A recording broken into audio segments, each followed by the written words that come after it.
तो जोरदार तालियां बजा के स्वागत करें रूही अंजुम जी का।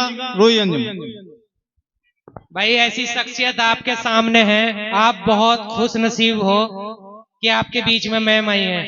ये ऐसी शख्सियत है कि कोई ही गांव ऐसा बचा हुआ होगा जहां इन्होंने 2-4 लड़कियों की शादी अपने खर्च पर ना कराई हो। अल्लाह ताला इनकी उम्र में बरकत करे, इनके कारोबार में खूब तरक्की दे। इनके लिए दुआ करना सभी को, ठीक है भाई। ऐसी शख्सियत आपके बीच में, आप बहुत खुश नसीब हो। बड़े ध्यान से सुनेंगे। राष्ट्रीय महासचिव समाजवादी पार्टी रूही अंजुम जी। अस्सलाम वालेकुम। सबसे पहले तो मैं जो यहाँ संचालन कर रहे हैं कमल कश्यप भाई का बहुत बहुत शुक्रगुजार हूँ, जिन्होंने मेरे बारे में मुझे जो आज तक नहीं पता था वो बताया मुझे। और मैं इंशाल्लाह दुआ करती हूँ अल्लाह से, जिस तरह से उन्होंने मेरे बारे में आपको रखा है, मैं अल्लाह से हमेशा दुआ करूंगी कि मैं इसी रास्ते पे चलते हुए और इंशाल्लाह आप सब जो मेरे से उम्मीद रख रहे हैं मैं उन उम्मीदों पे खरी उतरूं। और उसके बाद IHM स्कूल के मोहसिन सर, जिनके फादर का नाम मुझे आज ही पता लगा, यहाँ के मुरसलीन साहब हैं, उनका मैं शुक्रगुजार हूँ। यहाँ के स्टाफ का शुक्रगुजार हूँ जिन्होंने आज मुझे रसूलपुर पापड़ी में आके बोलने का मौका दिया है।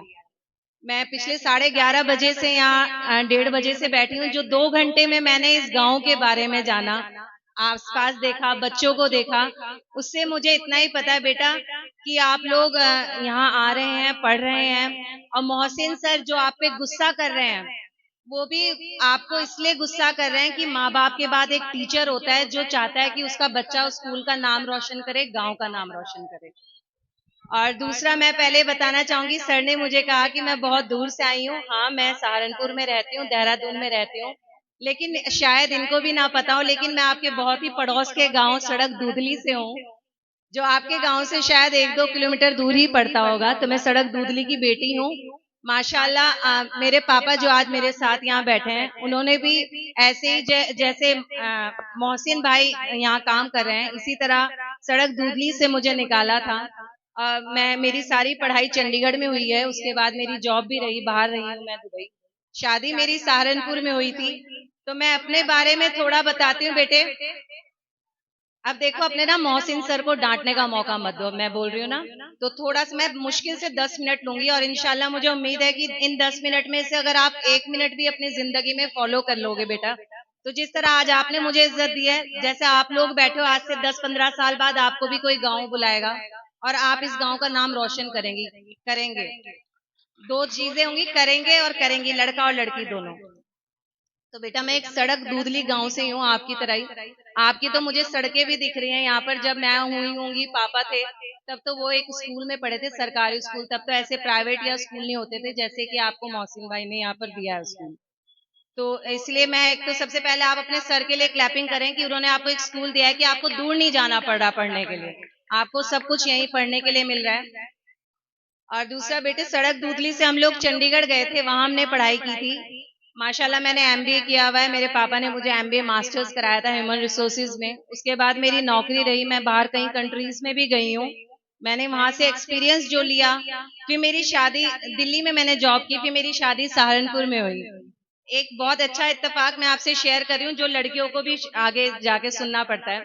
जब मेरी सहारनपुर में शादी हुई 12 साल पहले, तो सब लोगों ने कहा कि ये लड़की बाहर से पढ़कर आई थी, तो आपने इसकी सहारनपुर में क्यों शादी की।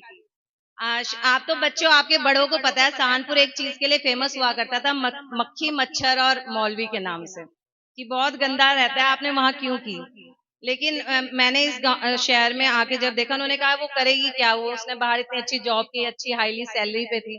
तो जब मैं इस शहर में आई तो मैंने इसको चैलेंजिंग लिया था बेटा। उसके बाद मैंने अपने हस्बैंड से कहा कि मैं घर के अंदर हूँ, मैं क्या कर सकती हूँ शहर के लिए, मुझे शहर के लिए कुछ करना है। कि शहर मतलब ठीक है, नाम देना अल्लाह का काम है और अल्लाह ने माशाल्लाह मुझे नाम भी दिया है। पर मैंने अपने शौहर से बात की, क्योंकि देखिए हम ऐसी कम्युनिटी से आते हैं, मुसलमान समाज से, आप सबको भी पता है मुस्लिम्स में लड़कियों को निकलने के लिए बहुत जद्दोजहद करनी पड़ती है।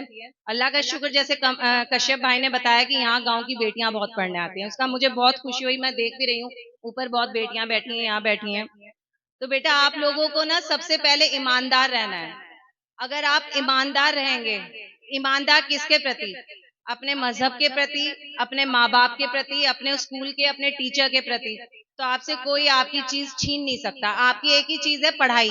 आपकी पढ़ाई अल्लाह ताला, कोई भी भगवान हो, अल्लाह हो, इन्होंने अगर आपको ये चीज से नवाज दिया तो कोई तीसरा इंसान आपसे नहीं छीन सकता। तो आप लोगों ने पढ़ाई बहुत अच्छी तरह करनी है। आपने अगर कलम उठा ली तो इस कलम को आपने उठाकर रखना है। और दूसरी बात बेटे, आपने जब भी स्कूल आना है तो एक चीज का ध्यान रखना है। मैं अपनी बेटियों से बात कर रही हूँ, अपनी लड़कियों से बात कर रही हूँ, जिसको उनके माँ बाप बहुत इज्जत से यहाँ भेजते हैं।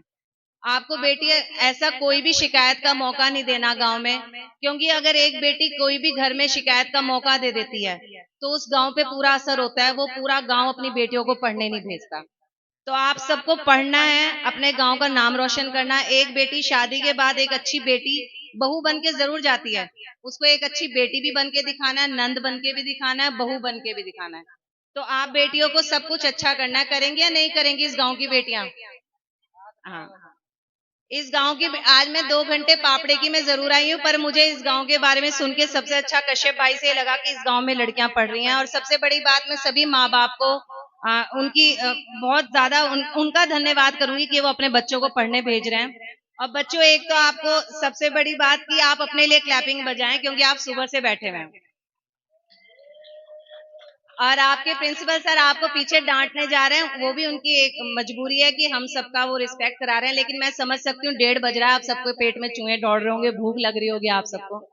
तो ये प्रोग्राम हम जल्दी खत्म करेंगे। पर बेटा, मेरा आने का आज यहाँ पे यही है कि मैं अपनी ये बात रख सकूं कि आप लोगों ने ओनली पढ़ाई करनी है। मेरे से पहले यहाँ इंतखाब भाई थे, यहाँ मौलाना साहब थे। देखिए आज की डेट में माशाल्लाह मुफ्ती हो, मौलाना हो, वो भी पढ़ रहे हैं, 10th 12th कर रहे हैं, डॉक्टर इंजीनियर बन रहे हैं। तो हमें उन सबकी भी इज्जत का ध्यान रखना है। हमें नमाज पढ़नी है, टाइम पे कुरान शरीफ पढ़ना है। अगर हम नमाज और कुरान से जुड़े रहेंगे तो हम कोई गुनाह में शरीक नहीं होंगे। उसके अलावा एक बात भाई ने रखी रील की, मौलाना साहब ने, हम सबको रील से बेटे बहुत दूर रहना है, क्योंकि आजकल हमारी लड़कियों की फोटो क्रॉप करके ना लोग उसको मिसयूज करते हैं, उसकी गंदी गंदी फोटो बना देते हैं। तो देखिए बेटा, आपको तो पता नहीं चलता, लेकिन लोग फिर आगे सर्कुलेट करते हैं, उसमें हमारे माँ बाप का नाम बदनाम होता है। तो रील से बहुत दूर रहना। आप मोबाइल को यूज करिए पढ़ाई के लिए। आप ये सोचिए कि रसूलपुर पापड़े की का नाम दुनिया में कैसे मशहूर हो। आज मुझे आपके स्कूल का IHM नाम पता लगा है, तो आज सर की वजह से पता लगा है। तो आपको भी अपने गांव का नाम, अपने सर का नाम रोशन करना है। और बस इसी के साथ मैं अपनी बात खत्म करूंगी। गणतंत्र दिवस की आप सबको बधाई। और आप सबकी बातों से सब कुछ सीख कर जाएं। और अच्छी बात ये करें कि जब भी स्कूल आए नहा धोकर आए, नहा धोकर आएंगे, साफ सुथरे रहेंगे, बीमार नहीं पड़ेंगे। ठीक है बच्चों, ये वादा है। सब स्कूल आएंगे टाइम पर, कोई स्कूल से छुट्टी तो नहीं करेगा। हाँ, क्योंकि बेटे अगर आप छुट्टी करोगे ना, जो टीचर ने पढ़ाया होता है ना, वो एक दिन का अगले दिन नहीं पढ़ा पाती। तो आपने रेगुलर पढ़ना है। आपको इस स्कूल का नाम रोशन करना है। जो सर मेहनत कर रहे हैं उन सर का नाम रोशन करना है। आपको कुछ बड़ा बन के दिखाना है। ठीक है, बनेंगे सब बच्चे? अगली बार दोबारा बुलाएंगे स्कूल में इंशाल्लाह। मैं कोशिश करूंगी IHM का मेरी तरफ से जितना कुछ हो पाएगा, मैं पूरी अपने, जैसे सर ने कहा, विधानसभा विधायक से बात करने के लिए, और जो भी होगा मैं पूरी कोशिश करूंगी कि जल्द से जल्द आपको इस स्कूल में मदद मिले। शुक्रिया। जोरदार तालियां बजा के मैडम का स्वागत। और बच्चों, मैं एक नारा लगाऊंगा, आपको कहना है जिंदाबाद। ठीक है, क्योंकि हमारे बीच में